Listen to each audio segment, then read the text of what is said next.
Шет ауданына қарасты Кеншоқ ауылында саябақ қолданысқа берілді. Ашылу салтанатына орай ауыл тұрғындары шырша ағаштарын егіп, атаулы сәтті мерекеге балады.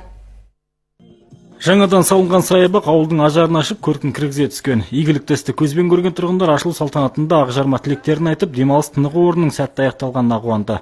Енді халық уақытын көңілді һәм тиімді өткізе алады. Ауылдың үлкендерімен лента қиылып, саябақ қолданысқа берілді.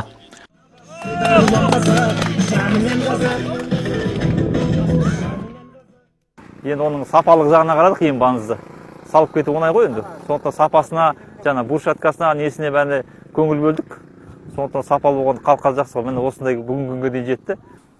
Бұл енді саябақ демалыс орын ғой. Сондықтан халықтың демалуына сырттан қонақтар келсе де, мынау бүгін шырша егіп, тал егіп, сол халықтың демалуына ынта жасап жатырмыз. Сондықтан да жақсы демалыс болсын. Саябақта тынық орындықтары қойылған. Келешекте гүлмен көмкеріліп, төңірегінің таза әрі білінбей тұруы жергілікті биліктің қолында болмақ.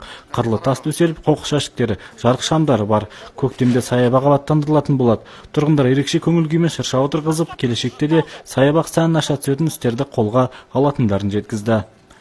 Президентіміз өткенде айттыңыз, жаңа Қазақстан, жасыл Қазақстан, жаңару Қазақстан деп, соған байланысты ауылымызда бірталай шаруалар жасап жатыр. Мына бүгін саябақ ашылса, мына арттарыңызда спорт комплекс сияқты, мынау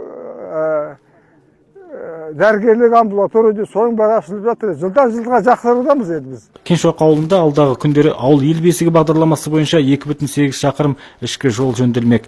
Дәрігерлік акушерлік пункт ғимараты мен дене шынықтыру сауықтыру кешенінің нысанында жақын күндерде ел игілігіне беріледі. Мақсат Бейсенаев, Нұрсұлтан Исаев, Құралай Таңатова, Сарыарқа телеарнасы.